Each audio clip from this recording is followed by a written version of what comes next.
Bonsoir et bienvenue à tous. Il est 20h30. Voici les titres du journal. L'Église catholique qui est au Cameroun est en deuil.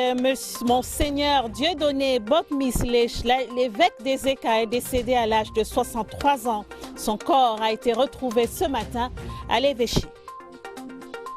De l'énergie électrique sans interruption pour les habitants d'un SEM dans la Haute-Sanaga. La centrale photovoltaïque de cet arrondissement était inaugurée vendredi par le ministre de l'Eau et de l'Énergie.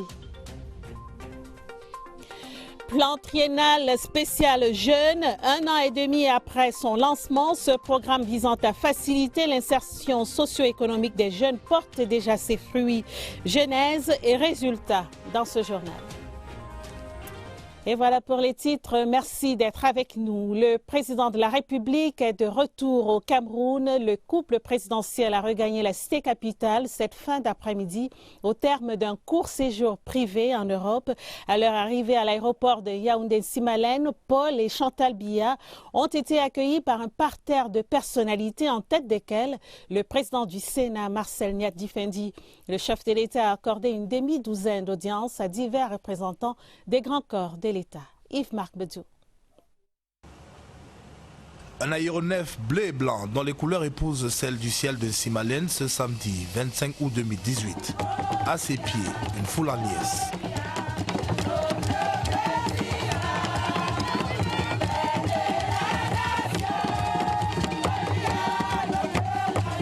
Après un séjour privé de 13 jours en Europe, le chef de l'État regagne le Bercail. Pour lui souhaiter un bon retour dans la cité capitale, des groupes d'animation bien connus et toujours à l'offensive et diverses personnalités. Comme à son départ du Cameroun le 12 août dernier, le président Biya est accompagné ce samedi de la première dame Chantal Biya. À leur descente d'avion, la chaleur du Bercail à Paul et Chantal Biya sera portée par le président du Sénat, Marcel Nyat-Difendi, à la tête d'un parterre distingué de personnalités. De retour au Bercail, le président Biya retrouve un Cameroun qui avance résolument vers son destin, un pays qui connaît par ailleurs une effervescence politique grandissante au fur et à mesure que l'on se rapproche de l'élection présidentielle du 7 octobre 2018, à laquelle des millions de Camerounais l'ont exhorté à se porter candidat. Exhortation acceptée. Mais seulement, en attendant l'ouverture solennelle de la campagne électorale, Paul Biya reste pour l'instant dans une logique institutionnelle, avec notamment dans son agenda diverses interpellations, aussi bien nationales que sur la scène internationale. Et c'est à n'en point douter quelques-unes de ces différentes interpellations qui vont meubler les échanges qu'il aura avec diverses personnalités venues l'accueillir ce 25 août 2018 en Simalène. Le président Biya procédera ainsi à un partage d'informations avec, dans un premier temps, le président du Sénat, Marcel Nyat-Difendi, le premier ministre chef du gouvernement, Philémon Yan, et le ministre, secrétaire général de la présidence de la République, Ferdinand Ngongo. Dans un second tableau, le président Biya aura des échanges tout aussi profonds avec les responsables des services de sécurité présents. En l'occurrence, le délégué général à la Sûreté nationale, Martin Barganguélé, et Léopold Maxime Eko, le directeur général de la recherche extérieure. Au regard des perturbations observées au cours de ces derniers mois dans certaines localités des régions du nord-ouest et du sud-ouest et auxquelles les vaillantes forces de l'ordre et de sécurité camerounaises font face avec une remarquable efficacité, il ne fait pas de doute que les audiences accordées par le président Biya à ces deux responsables ont valeur d'hommage à nos soldats et policiers. Avant de quitter la loge présidentielle en Simalène, le président de la République va avec le secrétaire général du comité central du Rassemblement démocratique du peuple camerounais, Jean Kouété, prendre le pouls du moral des troupes au sein du parti au pouvoir avant la grande montée en puissance. Pendant ce temps, la première dame Chantal Biya sera occupée à partager ses souvenirs de voyage avec des épouses, de proches collaborateurs du président de la République et sans doute aussi évaluer avec elle quelques-unes de ses nombreuses actions sur le front socio-humanitaire. Une trentaine de minutes après l'atterrissage de leur avion en Simalène, le couple présidentiel quitte le pavillon d'honneur pour le palais présidentiel d'Etoudi, qu'il va rallier quelques minutes plus tard dans une ambiance de ferveur militante. On l'a appris cette mi-journée, le décès de l'évêque des Eka, Monseigneur Dieudonné Bokmis. Il était âgé de 63 ans. Son corps a été retrouvé ce matin à sa résidence. Les causes du décès restent encore inconnues. C'est la consternation chez les fidèles du diocèse des Eka et au sein de l'épiscopat camerounais. Richard Atangana Obama.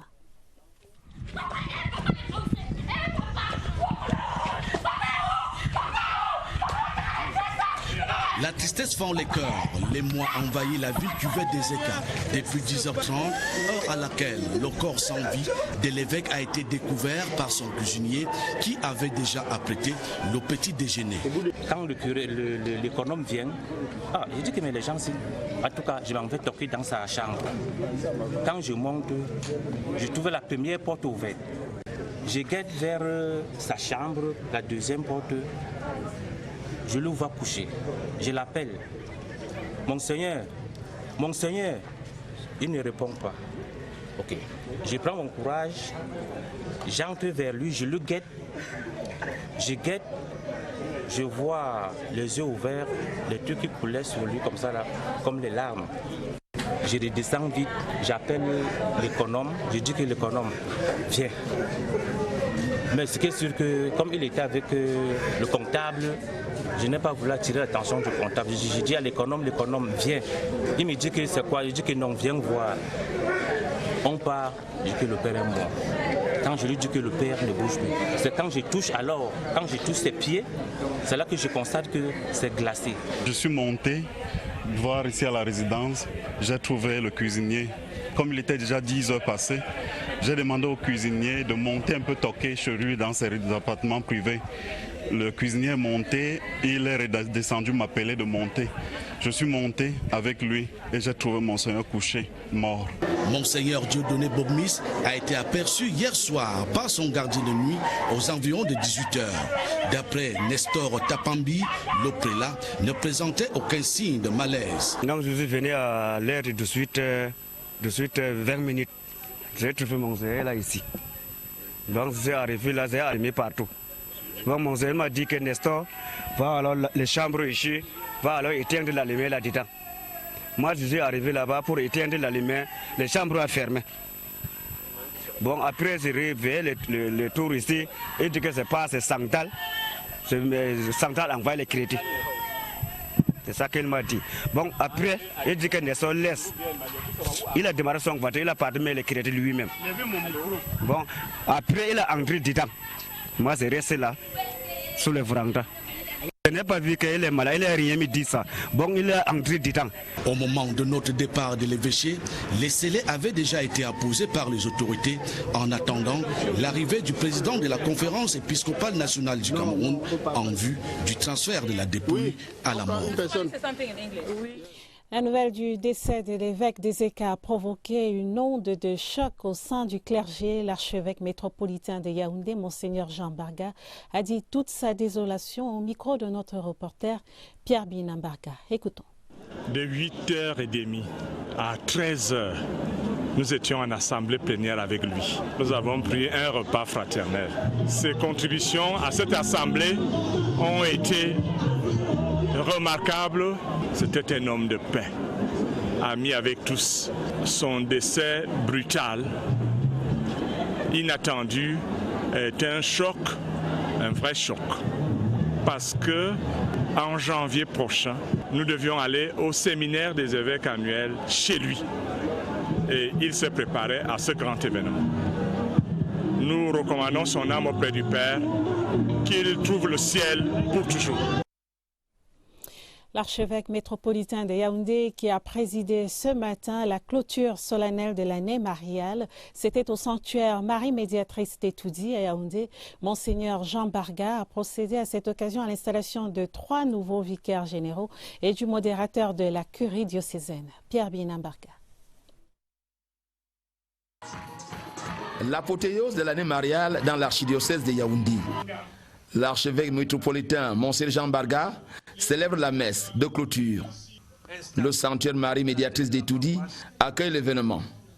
La grande famille Etoudi a cédé généreusement ses terres à l'église. Les habitants d'Etoudi ne sont que très contents de voir quelque chose s'ajouter à ce que leurs aïeux ont fait. L'Église a confié les préoccupations du peuple et du pays tout entier à la Vierge Marie pour intercession auprès de son divin Fils Jésus-Christ. Cette messe que nous avons célébrée a été l'occasion de confier à la Vierge Marie tous les besoins de notre peuple, de tout le Cameroun tout entier. Un grand moment au cours de cette messe, la prestation du serment de fidélité des vicaires généraux devant l'évêque et devant Dieu. L'année mariale fut fructueuse.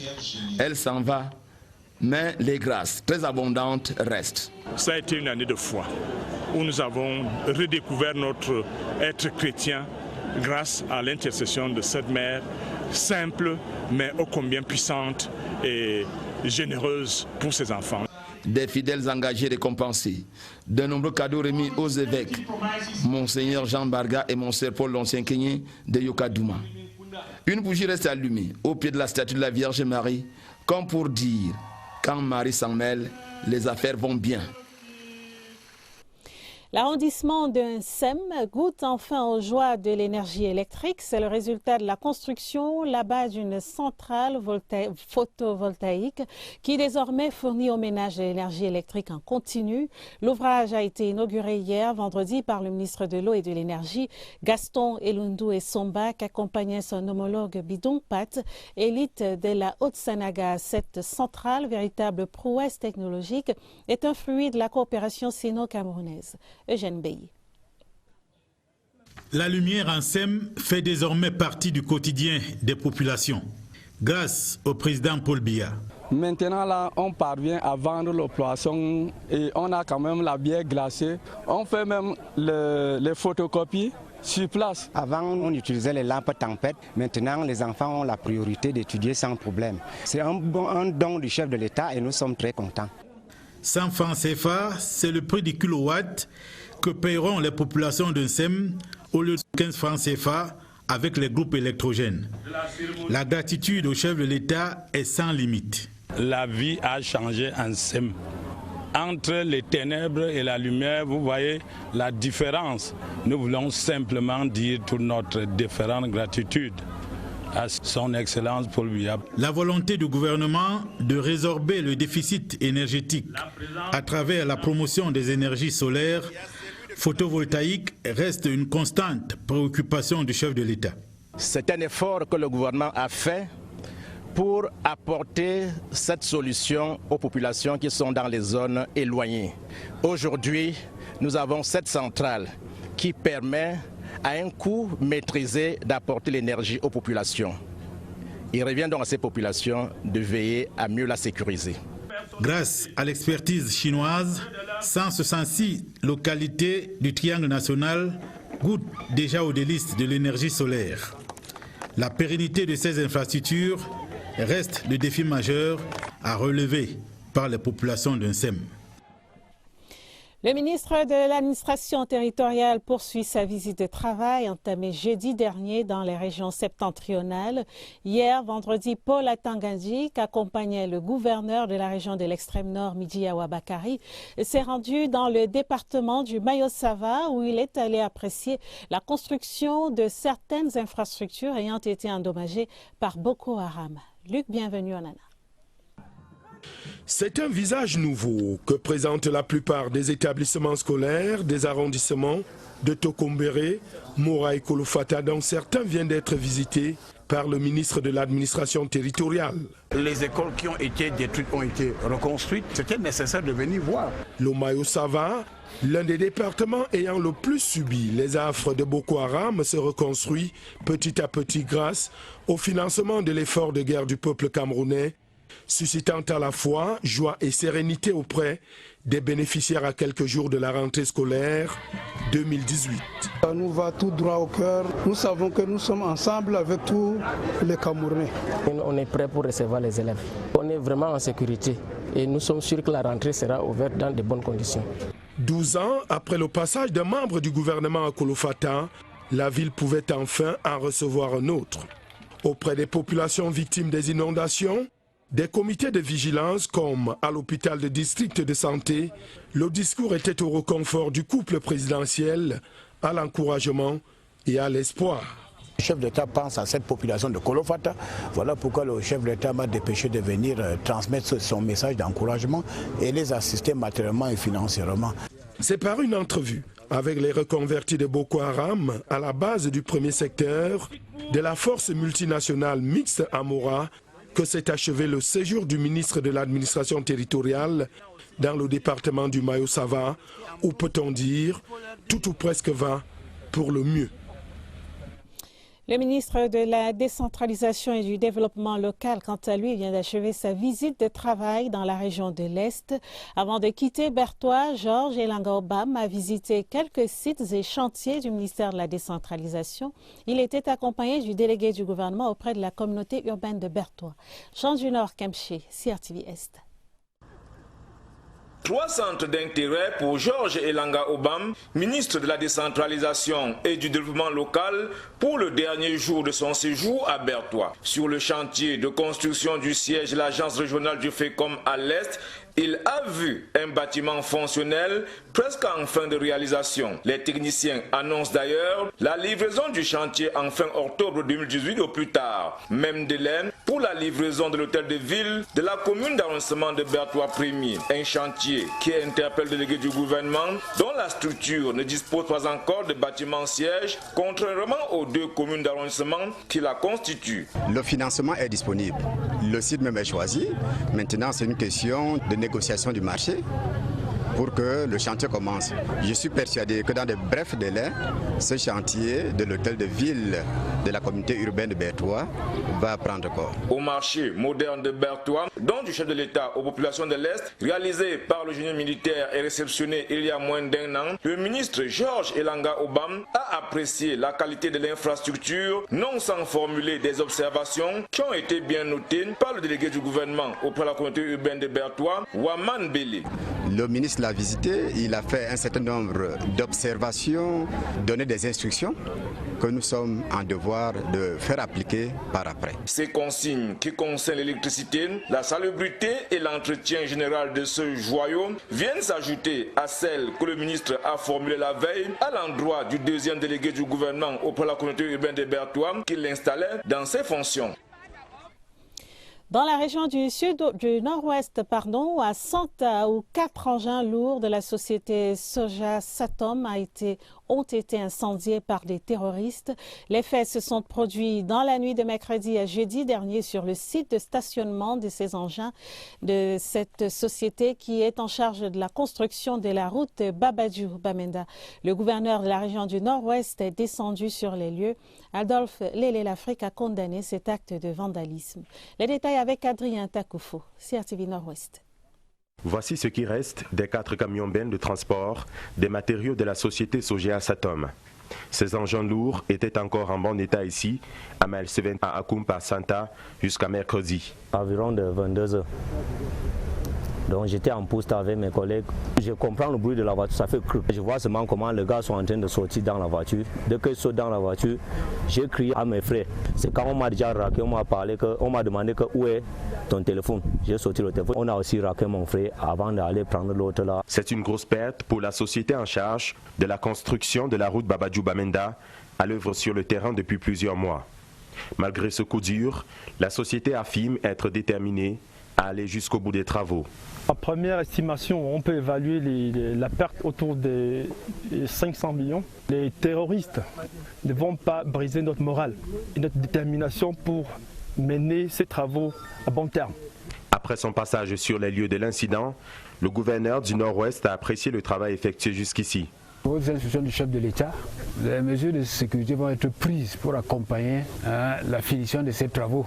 Adolphe Lélé-L'Afrique a profité de sa tournée pour lancer un appel à l'endroit de la population à s'organiser en comité de vigilance pour accompagner les services de sécurité dans la sécurisation des travaux.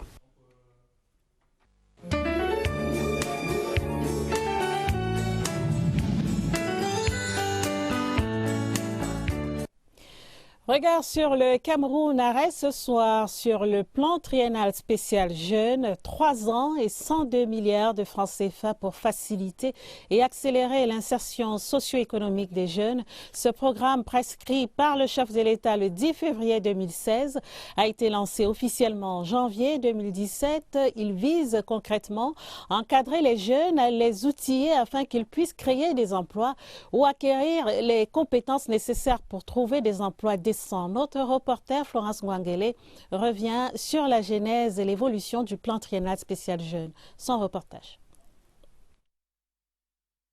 Une mesure gouvernementale de plus pour résorber le taux de chômage. Le plan triennal spécial jeunes, mis en place en février 2016, témoigne de la volonté du gouvernement à tout mettre en œuvre pour assurer un avenir radieux à sa jeunesse. Il a été question de pouvoir donner un certain nombre d'orientations à la fois stratégiques et opérationnelles afin que le plan puisse véritablement prendre corps. Ce que le MINJEC a fait, ça a été de procéder à une très large mobilisation de la jeunesse afin que celle-ci puisse effectivement bénéficier de ce plan triennal spécial jeunes-là. Des dispositions et orientations ont été définies et ont permis de passer à la phase opérationnelle de ce plan triennal spécial jeunes. Sur les 507 000 jeunes qui ont été mobilisés à la fin de l'année 2017, un certain nombre d'entre eux ont pu passer avec succès la phase de réarmement civique et moral. Un peu plus de 4 000 ont vu leur projet à date validé. L'opérationnalisation du plan triennal spécial jeunes se poursuit et pour être bénéficiaire, certaines conditions doivent être remplies. Les Camerounais avoir un âge compris entre 15 et 35 ans, on doit pouvoir être porteur d'une idée ou d'un projet entrepreneurial ou productif afin de générer davantage d'emplois, de contribuer à la réduction de pauvreté et bien évidemment à la multiplication des richesses. Le plan triennal spécial jeunes facilite ainsi l'insertion socio-économique des jeunes. Et c'est la principale préoccupation du gouvernement. Et depuis son lancement en janvier 2017, le plan triennal spécial jeunes porte déjà ses fruits. 4000 projets de création d'entreprises ont été financés dans les domaines de l'agriculture, l'économie numérique, l'innovation technologique, l'industrie et l'artisanat, soit une enveloppe globale de 7 milliards de francs CFA. Les premiers résultats du plan triennal spécial jeunes avec Agnès Solange Abessolo. L'engouement des jeunes vers ce programme témoigne de l'intérêt manifeste autour des projets.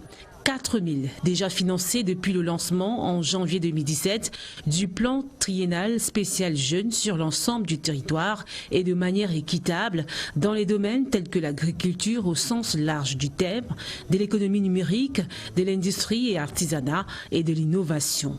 Des orientations à la fois stratégiques et opérationnelles qui ont conduit à l'inscription de plus de 600 000 jeunes sur la plateforme de l'Observatoire national de la jeunesse, organe directement lié au ministère de la Jeunesse et de l'Éducation civique, principale cheville ouvrière du plan triennal spécial jeunes. Une catégorie sociale référencée par plusieurs guichets dans les 10 régions du Cameroun, en l'instar du Fonds national de l'insertion des jeunes. Plus de 600 000 jeunes sont inscrits à l'Observatoire national de la jeunesse. 2150 projets sont en cours de financement. 38 projets de jeunes sont déjà financés et ces jeunes sont en cours d'élaboration du plan de développement de leur entreprise et 1685 projets de jeunes sont en cours de validation. Des financements qui ont un impact considérable en termes d'emplois créés. Les projets financés vont y générer plus de 55 000 emplois directs dans les divers domaines, les 4 grands domaines prescrits par le chef de l'État. Plus récemment, le 11 juillet, la mise en œuvre de la carte biométrique jeune, un outil qui permet la facilitation socio-économique du jeune Camerounais.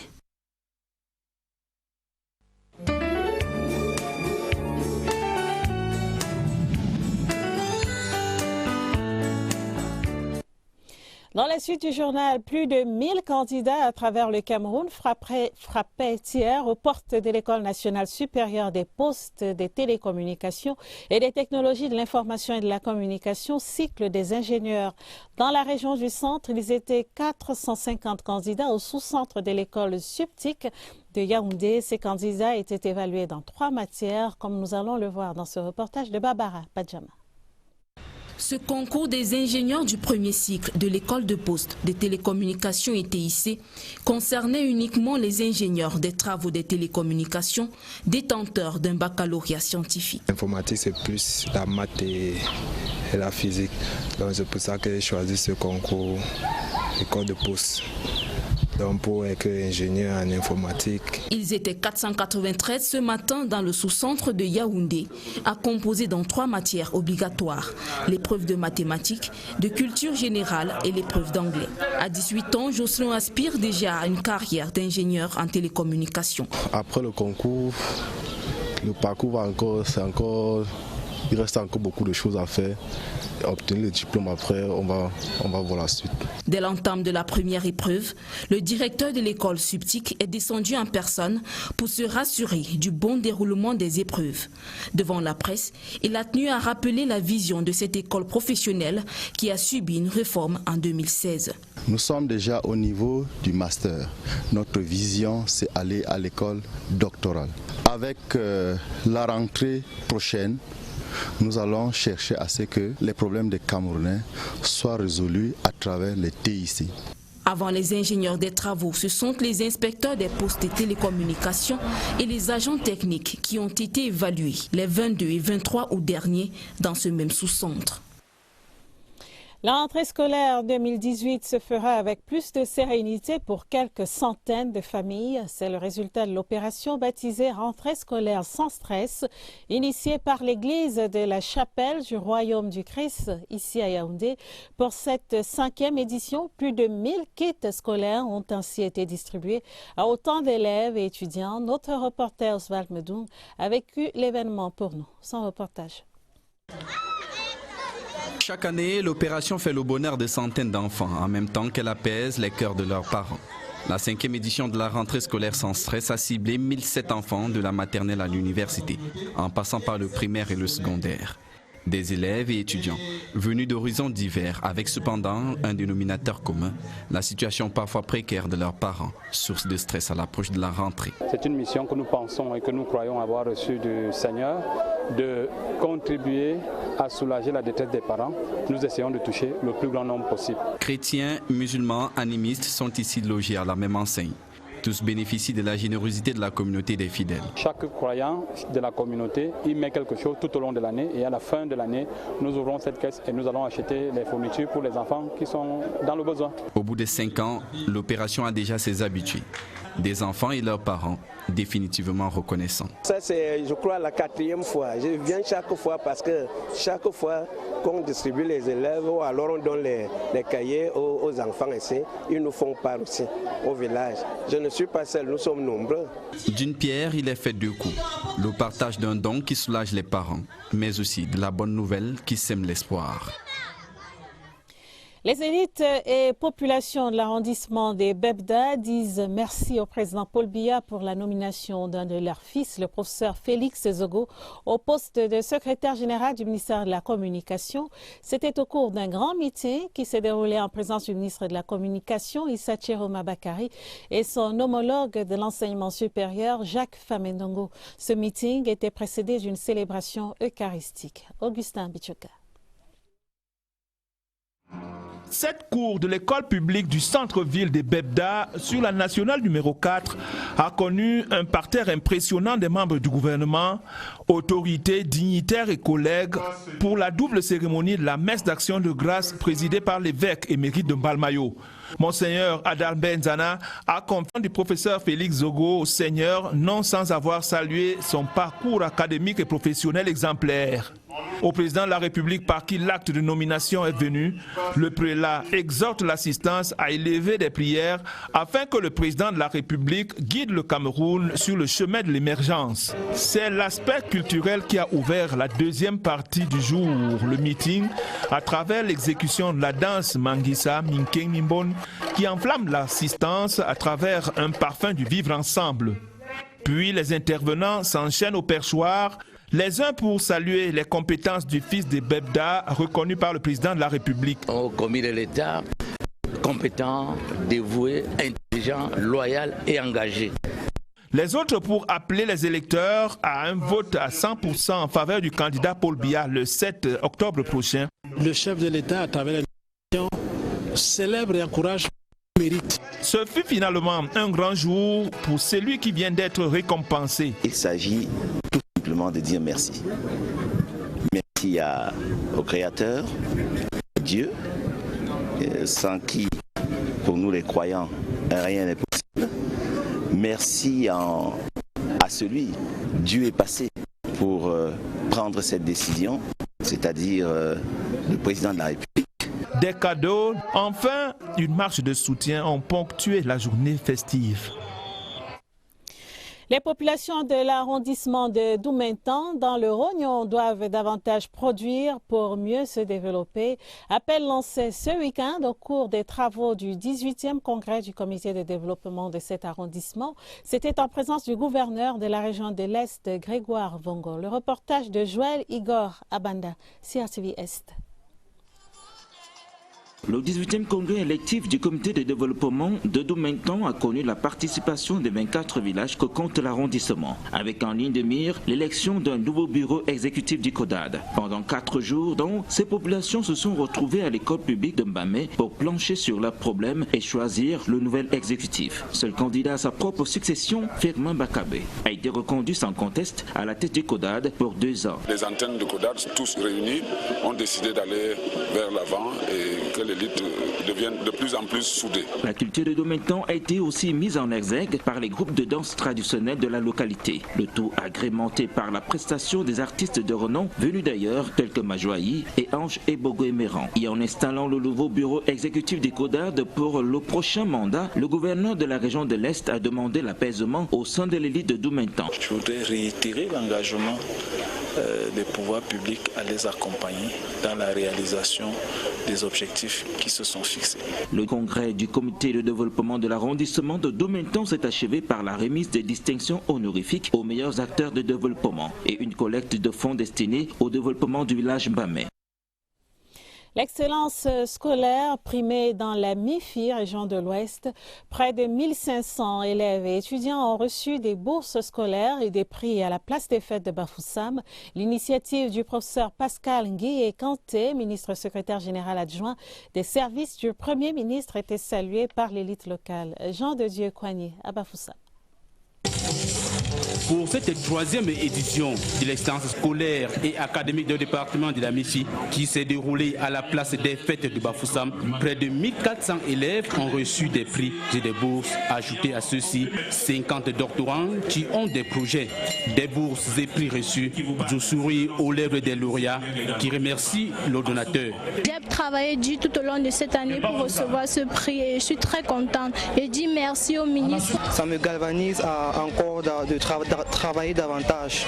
Cette initiative du professeur Pascal Nguye Kanté, ministre secrétaire général adjoint des services du Premier ministre, est saluée par les différents orateurs. Pour le promoteur de l'excellence scolaire et académique du département d'Amifi, professeur Pascal Nguye Kanté, à travers ce geste, il est question de célébrer et de susciter le goût de l'effort auprès des enfants. Je ne pouvais aussi à mon niveau continuer comme ce que j'ai reçu de la République, reçu du président Paul Biya. Il est tout à fait normal que la population puisse également recevoir cela en retour, surtout la jeunesse. Au cours de cette cérémonie, les étudiants de l'IAI du centre de Bafoussam ont reçu leur ordinateur, dont du chef de l'État. En clôturant les activités, le secrétaire général auprès des services gouverneurs de la région de l'Ouest, François Franklin Etapa, a invité le lauréat à redoubler d'efforts et à faire bon usage des primes reçues. Nécrologie, Sidonie Hermance Kono-Mevoa repose désormais en paix au cimetière de Volier, ici à Yaoundé. Cet employé de la CRTV, chef du personnel à la CMCA, a été inhumé jeudi dernier en présence d'une foule nombreuse de parents, amis et collègues. Le directeur général de la CRTV était représenté à ses obsèques par le directeur délégué de la CMCA, Madeleine Bonou. Le reportage de Pauline Yolande Beyenne. C'est ici, au cimetière de Volier, que Sidonie Hermance repose pour l'éternité après 49 ans de vie sur terre.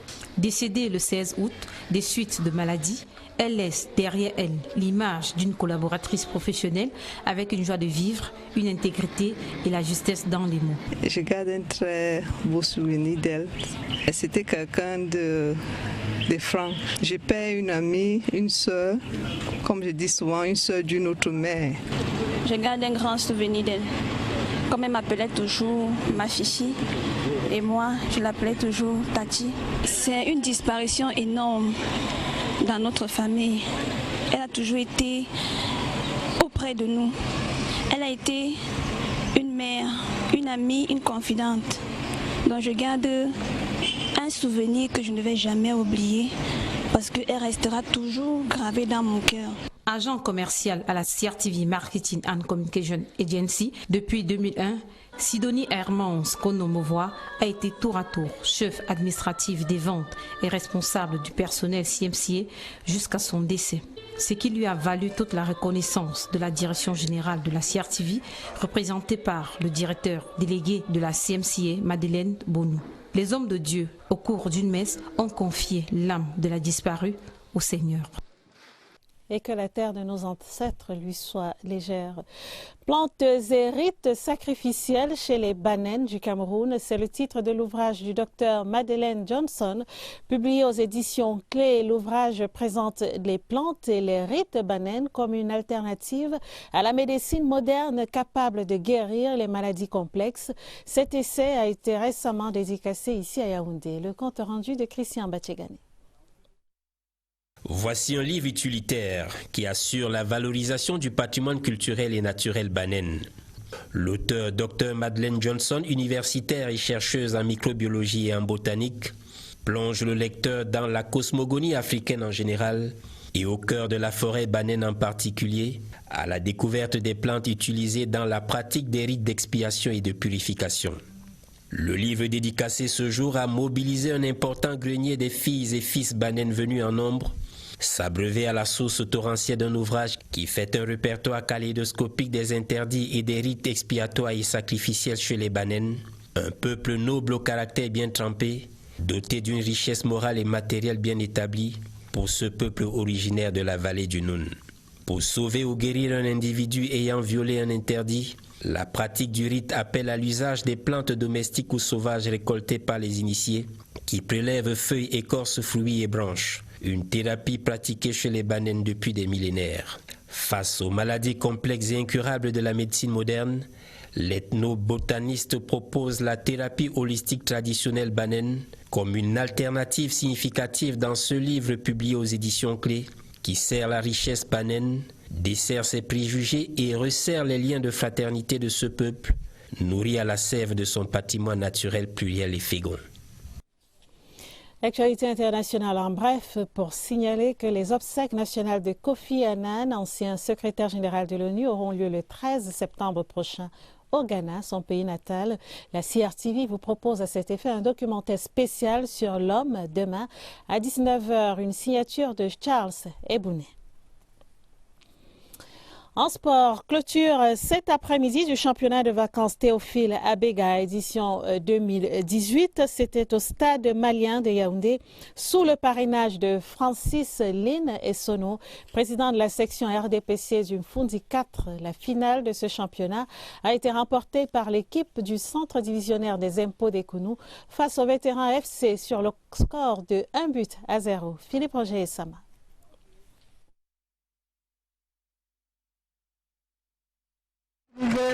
La mobilisation des militants RDPC du Mfundi 4 au stade malien visait un double objectif.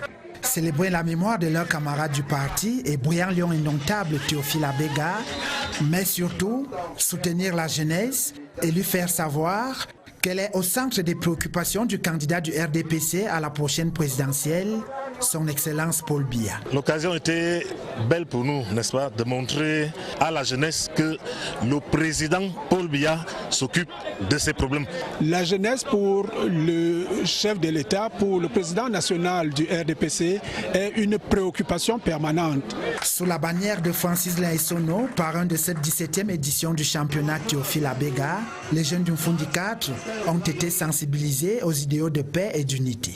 Je félicite le président de la section qui, dans son premier exposé, dans sa présentation tout à l'heure, m'a vraiment impressionné par la maîtrise de son milieu, la maîtrise de ses militants. En retour, cette jeunesse a offert à l'élite politique et invités spéciaux rassemblés une finale équilibrée opposant Impo FC en rouge et Vétérans en noir.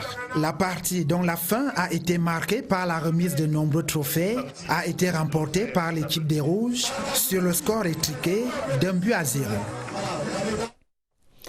L'édition spéciale 2018 de la Super Coupe Chantal Biya s'est achevée ce jour au complexe multisport Paul Biya de Mvomeka, c'est dans l'arrondissement de Meyomessala. Plusieurs hautes personnalités ont pris part à cette fête sportive dont le but est de sensibiliser les populations au plébiscite du candidat du RDPC Paul Biya le 7 octobre prochain. Cyril Kemenyi pour les détails. Mvomeka, village chargé de symboles au Cameroun, est sorti de son calme légendaire à la faveur de la Super Coupe Chantal Biya. Les jeunes de la section OFRDPC du Dia et Lobo 3 ont réussi à rassembler dans l'enceinte du complexe multisport Paul Biya de Mvomeka des milliers de personnes. La Super Coupe Chantal Biya, qui s'est achevée en ce samedi par les victoires de Mungo FC en football féminin et de Rouatele de Nkongmekak en football masculin, a été un bon prétexte pour les organisateurs, soucieux de prôner le vivre ensemble, l'intégration nationale et surtout un plébiscite du président Paul Biya le 7 octobre prochain. Que tous les jeunes se mobilisent du nord au sud, de l'est à l'ouest, derrière le candidat du RDPC, son excellent Paul Biya, afin qu'il soit encore réélu. Si la joie des vainqueurs dans l'ère de jeu est somme toute compréhensible, ils dédient leur victoire au chef de l'État Paul Biya. J'ai préparé cette victoire sous le signe de la victoire d'octobre prochain. Nombre de personnalités ont pris part à cette fête sportive en Mvomeka. Parmi elles, Benoît Ndong-Soumet, représentant du comité central du RDPC, Rigobert Somba Anak, ex-capitaine emblématique des Lions Indomptables du Cameroun, et Hamad Kalkaba Malboum, le président du comité national olympique et sportif. C'est un événement sportif dans lequel nous pouvons promouvoir les valeurs de fraternité, les valeurs de tolérance, toutes ces valeurs que le mouvement olympique essaie de promouvoir. Objectif atteint à 100% par les organisateurs de la Super Coupe Chantal Biya, qui ont aussi rendu un hommage appuyé au chef de l'État, chef orchestre de la prochaine Coupe d'Afrique des Nations qui sera organisée au Cameroun le jour 10. Fin de ce journal, Madame, Monsieur, merci de nous avoir suivis. Une édition préparée avec la collaboration de José Gaëtan Tianga, Sidoine Monkam et Stéphane Zembomo, stagiaires de l'ESTIC. Prochain rendez-vous avec l'information sur la CRTV à minuit. Quant à moi, j'aurai le plaisir de vous retrouver demain quand il sera 20h30. Excellent samedi en compagnie des programmes de la CRTV. Bonsoir, à demain.